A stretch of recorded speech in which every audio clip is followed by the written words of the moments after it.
let's talk about something that I think we can all relate to, this feeling of being constantly busy but not actually getting anywhere. We're going to explore a simple shift in how you think that can completely change your relationship with work, with productivity, and really with your life. The secret isn't about working harder. It's about focusing on what actually moves the needle. So let's dive in. You know those days, right? From the moment you wake up to the second your head hits the pillow, you are just on. Your phone is buzzing, emails are pouring in, you're jumping from one call to the next, you feel completely swamped, totally busy. But then, at the end of it all, there's this weirdly hollow feeling, this sense that you didn't really do anything that mattered. So what's going on there? Well, we've fallen into a really common trap. We mix up what's urgent with what's truly important. Everything that's loud and demanding our attention feels like the top priority. But you know what? It rarely is. And that constant confusion is what keeps us stuck on that hamster wheel of being busy but not actually productive. And this brings us to our first big idea here, seeing through the illusion of busyness. We've somehow been taught to believe that a packed schedule means we're successful. But here's the truth. Being busy and being productive, they are often worlds apart. Think of it like this. Imagine you're running a marathon, but every 10 feet, you stop to check your phone or take a selfie. I mean, you're definitely moving, you're doing something, but are you making any real progress toward the finish line? Not really. And that's exactly what happens to our long-term goals when we're constantly reacting to every little distraction. Okay, so how do we break this cycle? The answer isn't some new app or fancy productivity hack. It actually starts way deeper. Before we can change what we do, we have to upgrade the operating system everything runs on, and that's our mindset. It really comes down to 3 huge shifts. First, you've got to stop the comparison game. Scrolling through social media and seeing everyone's perfect life just pulls you into their race, not your own. Second, you have to truly understand that your time is your most valuable currency. And third, and this one is a big one, realize that the biggest thing holding you back usually isn't the world. It's the excuses and stories your own mind is telling you.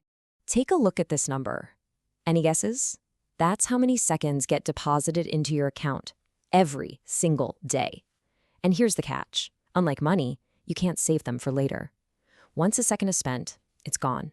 Forever. It's like the author Darius Faroo said, "He who understands time conquers life." It's all about making a conscious choice about where you invest that priceless, non-refundable resource every day. All right, so with that mindset as our foundation, we can get practical. Let's move from the why to the how. Here are a few really powerful methods you can use to start reclaiming your focus, like right now. We have this idea that to get huge results, we need to take some kind of massive, heroic leap. But what if that's all wrong?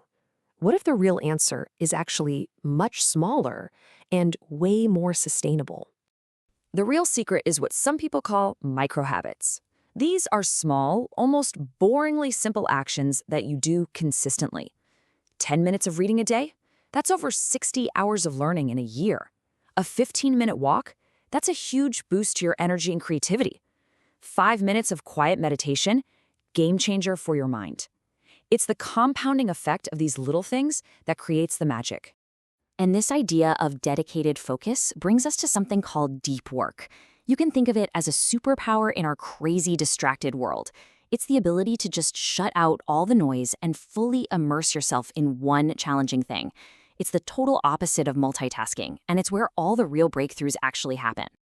Now, to protect that time for deep work, to build a fortress around what's important, you have to get really good at using one incredibly powerful tool.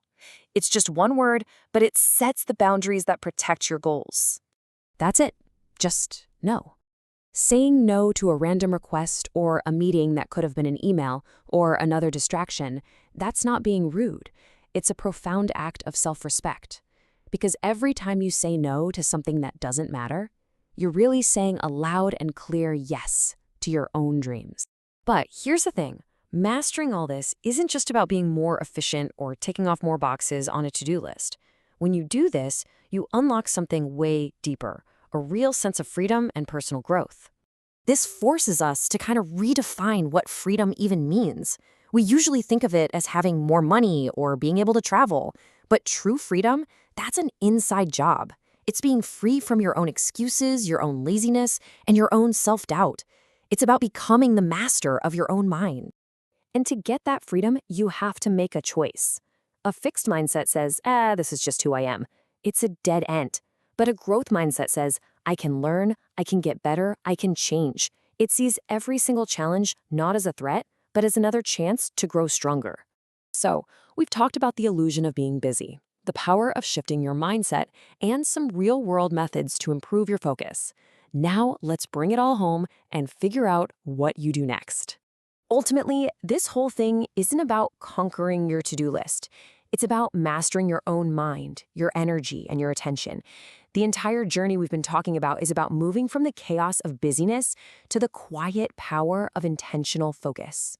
So, it all comes down to this one simple, powerful question. Forget about next week. Forget about tomorrow. Just think about today. What is the one important thing, not just the urgent thing, that you will choose to focus on? Your answer to that question, that's where the change really begins.